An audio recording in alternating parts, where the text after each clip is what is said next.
O clímax entre a luta de Satoru Gojo e Ryomen Sukuna no capítulo 235, dessa vez o review oficial, hein? Então vamos pra ele porque tem muita coisa sensacional nesse capítulo. A gente começa com o Agito sendo esmagado pelo Azul com a liberação máxima do Satoru Gojo. E ao mesmo tempo dá pra perceber que a sua cura está ali agindo, o Satoru tá recuperando seu braço. Nesse momento, o Sukuna fica ali encabulado. É a primeira vez em 1000 anos que o Rei das Maldições fica aflito. E isso é porque a pressão que o Satoru está emitindo aumentou depois que ele conseguiu dar mais um Flash Negro. Para piorar para o Sukuna, o Satoru já dá mais 2 Flash Negros logo em seguida, meio que empatando com o recorde do Nanami. O primeiro é no Mahoraga. Esse primeiro Flash Negro serviu para jogar o Mahoraga para longe e deixar o Sukuna ali suscetível para o Satoru fazer alguma coisa. E por causa disso, finalmente o Satoru consegue novamente lutar no mano a mano contra o Sukuna. Fazia tempo que ele não tinha essa oportunidade. Porém, diferentemente do que eu pensava, ao invés de tentar separar o Mahoraga do Sukuna, ele joga o Sukuna pra cima do Mahoraga, une os dois novamente e dá mais um Flash Negro, dessa vez defendido pelo Mahoraga. Esse golpe empurra o Mahoraga e o Sukuna para dentro do prédio e com isso o Satoru conseguiu utilizar já 4 vezes o Flash Negro. O que é muito importante porque o Flash Negro dá um foco extremo e faz com que você entre num estado de zona. Alguns animes tratam isso de uma forma muito boa e em Jujutsu Kaisen você consegue alcançar esse estado depois que utiliza um Flash Negro. Você consegue dar o seu máximo de potencial, aquilo que você sabe você faz melhor ainda, e é por causa disso que a cura do Satoru ficou melhor. É por causa desses flashes negros que o Satoru conseguiu melhorar sua liberação, o seu controle e conseguiu recuperar um pouco da técnica reversa que ele estava perdendo aos poucos.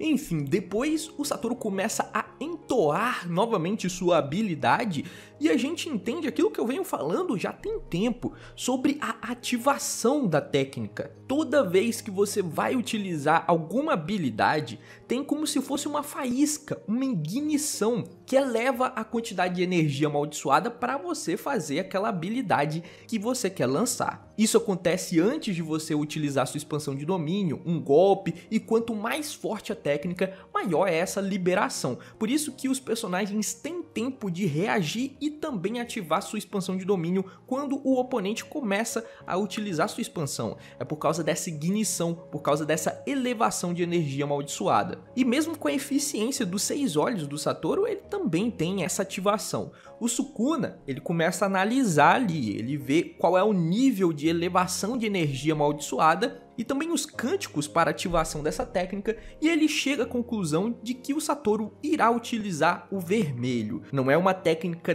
tão problemática para o Sukuna e por isso ele pretende utilizar o Mahoraga como escudo para que ele se adapte de uma vez por todas ao vermelho. Porém, aí o Satoru surpreende, aí o Satoru mostra sua genialidade. Ele joga o vermelho para cima.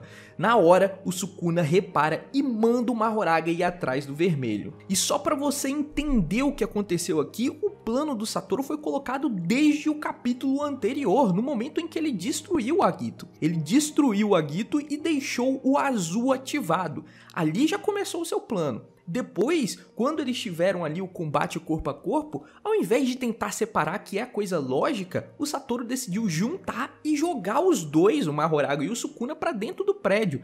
Isso para tampar a visão deles e eles não repararem que o Azul ficou ativado esse tempo inteiro. Então o Satoru só precisou ali ameaçar utilizar o vermelho, que não é tanto problema assim para o Sukuna, então ele não vai reagir de uma forma exagerada. Depois de lançado, aí sim que o Sukuna reparou que ele quer juntar o vermelho com o azul e formar o roxo. Nesse momento a técnica já tinha sido lançada, então o Sukuna tem que correr contra o tempo aí. Pois bem, o Mahoraga pula, vai em direção ao azul, que é a técnica que ele já está adaptado. Então o Mahoraga ali entendeu que só metendo uma espadada no azul já cancela essa técnica, é mais fácil ir atrás do azul. Porém, aqui a adaptação do Mahoraga saiu pela culatra, porque o azul é uma bola que fica puxando tudo ao redor. E como o Mahoraga está adaptado ao azul, ele não foi puxado em direção ao azul. Isso aumentaria a velocidade do Mahoraga em direção ao azul. Ao contrário do Mahoraga, o Satoru deixou ser puxado por essa bola azul e chegou mais rápido aonde o Mahoraga queria chegar. O que deu a oportunidade do Satoru meter a porrada lá no Mahoraga e impedir com que ele chegasse no azul e destruísse o azul. Porém, ao mesmo tempo, o Sukuna saiu de dentro do Mahoraga, ele estava escondido na sua sombra, que é o Mahoraga, e aproveitou a oportunidade para disparar a água que ele consegue igual um sangue perfurante. E ele disparou no vermelho porque o vermelho é mais fácil de se quebrar. Veja bem, o vermelho é uma bola que expele tudo, que explode.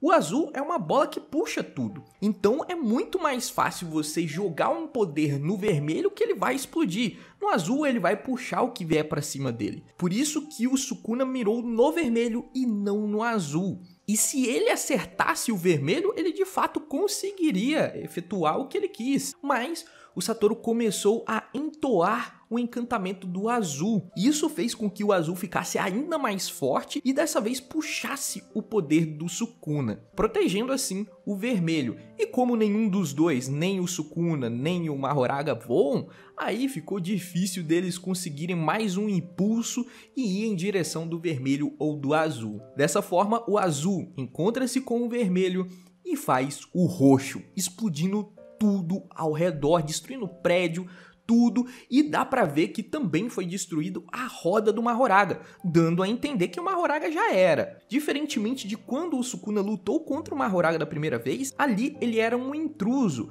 o Mahoraga não tinha sido conquistado. Dessa vez, como um Shikigami conquistado, depois que você morre já era, depois que você é desfeito não tem como invocar novamente. Então provavelmente o Mahoraga morreu aqui. Depois desse golpe, eu recebi algumas dúvidas que eu vou tirar aqui o porquê que o Sukuna não fez certos movimentos. O primeiro que a pessoa ficou indagando é por que o Sukuna não entrou dentro das suas sombras. Se ele entrasse dentro da sua sombra, então ele estaria protegido contra esse roxo. E aí o Satoru teria utilizado essa técnica à toa. O problema disso é que tem o Mahoraga. A gente não viu muitos Shikigamis entrando de volta para a sua sombra, somente saindo. Quando você sai de sua sombra, realmente tem uma ativação muito rápida. Porém, entrando, a gente viu esse exemplo aqui do Mahoraga de volta entrando para a sua sombra e levou um tempo, não foi uma coisa rápida. Provavelmente, se o Mahoraga quisesse entrar dentro da sombra, não daria tempo. E aí ele seria destruído com esse roxo, não teria o que fazer. O que nos leva a segunda pergunta, que foi por que o Sukuna não se protegeu com uma amplificação de domínio. E o motivo é o mesmo pelo qual ele não entrou na sombra. O objetivo do Sukuna aqui não era se proteger, era não deixar que o Mahoraga fosse destruído. O Mahoraga é a sua carta na manga. Se ele utilizasse somente a amplificação de domínio, ele poderia sair com menos machucado, mas o Mahoraga ia ser destruído da mesma forma. O objetivo do Sukuna desde sempre é proteger o Mahoraga e fazer com que ele ficasse totalmente adaptado ao Satoru. Por isso que ele foi para a ofensiva, por isso que ele tentou impedir a junção do vermelho com o azul e o surgimento do roxo. Tudo isso para proteger o Mahoraga, ele não conseguiu. E aí aconteceu o que aconteceu, o Shikigami foi destruído no final das contas. Bom, no fim, a gente viu que o Sukuna conseguiu sobreviver, mas muito machucado. O Satoru também recebeu dano, mas um dano muito menor, isso porque é uma técnica derivada dele mesmo. Como é uma técnica que saiu do próprio Satoru, o dano que causou nele mesmo é bem menor do que o dano que causa nos outros. Essa é uma informação nova que a gente não tinha conhecimento, então uma técnica saída do seu usuário, se for utilizada contra o próprio usuário, causa menos dano do que em outra pessoa por ser a sua própria técnica. Essa é uma informação nova aqui. Já do lado do Sukuna, ele tá muito mais machucado, perdeu o Mahoraga. Por causa desses machucados, provavelmente ele não consegue se curar muito bem e ainda por cima não consegue também utilizar muito a amplificação, porque ele já está esgotado. Por causa desses feitos que o Kusakabe diz que o Satoru venceu. Mas, lembrando aqui, o Sukuna ainda tá de pé. Então ainda pode acontecer muita coisa. Talvez o Satoru tenha ganhado ali na honra, tenha ganhado a luta para conquistar o posto de o mais forte de todos os tempos. Porém, assim como a gente viu anteriormente, quando ainda estava tendo a disputa de domínios, o Hajime também falou ali, deu a entender que o Satoru estava para perder. E não foi o que aconteceu, teve muita reviravolta, o Satoru conseguiu virar a luta e isso pode acontecer de novo. Então eu só acredito no momento em que realmente um ficar desacordado para sempre ali. Enquanto eles ainda estiverem de pé, é bem possível que a gente possa ter mais reviravoltas, pode ter até mesmo uma interferência ou a vinda da arma da Yorozu, coisas desse tipo. Porém, é claro, pela situação que se encontra todo mundo ali, é bem difícil o Sukuna dar uma virada no jogo sozinho pela sua própria força. Realmente, a situação do Sukuna está bem ruim, ele perdeu ali sua carta na manga, está com uma condição física muito ruim, então, pro Sukuna, a situação tá complicada, por isso que o Kusakabe falou que o Satoru realmente ganhou. Mas a gente tem que esperar o próximo capítulo para ter a certeza de fato, porque o Kusakabe não é o dono da razão, beleza? Mas eu vou ficando por aqui, espero que tenha gostado desse vídeo e também se inscrito nesse canal, pô, porque eu sempre lanço conteúdo de Jujutsu Kaisen por aqui, beleza? No mais, eu vou ficando por aqui e a gente se vê no próximo vídeo e até mais.